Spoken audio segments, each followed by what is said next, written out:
Bonjour, est-ce que vous pouvez vous présenter et du coup présenter la formation que vous enseignez ici à l'AFPA?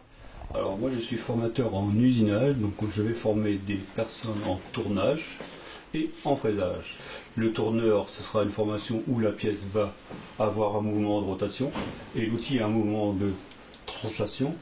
Et le métier de fraiseur, c'est la pièce va être fixe, elle aura le mouvement de translation et la rotation sera donnée à l'outil. Quels sont les débouchés à ces métiers par la suite?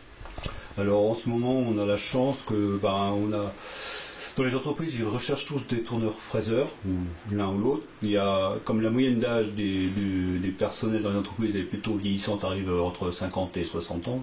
En ce moment, on a une période, on va dire, pour 7-10 ans, où il va y avoir une demande importante. Quelles aptitudes sont nécessaires pour devenir tourneur ou fraiseur?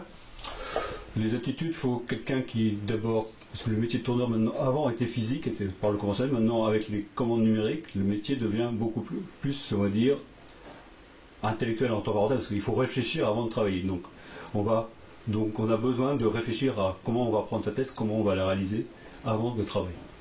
Tourneur-fraiseur, il faut avoir il n'y a pas de grosses études, il faut avoir une logique. On demande aux personnes surtout d'avoir une bonne vision dans l'espace. Parce que la base du tourneur ou du fraiseur, il faudra, à partir d'un plan, réaliser cette pièce en réel. Alors bonjour, moi je m'appelle Mickaël, je suis fraiseur conventionnel sur machine à commande numérique. Fraiseur, il fait des pièces en acier, en alu, en bronze, en plein de matières. Et avec une machine conventionnelle où c'est nous qui bougeons les manettes et tout ça pour faire avancer le plateau pour aller vers la tête.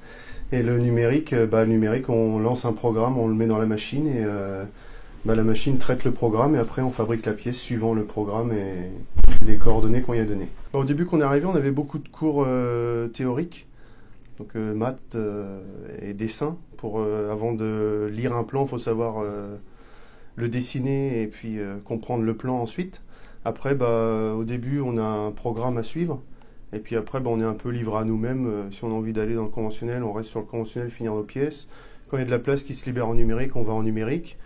Et puis si entre deux, on a des pièces à faire pour nous, vu qu'on a un peu de pratique en conventionnel, on fait des pièces pour nous, quoi.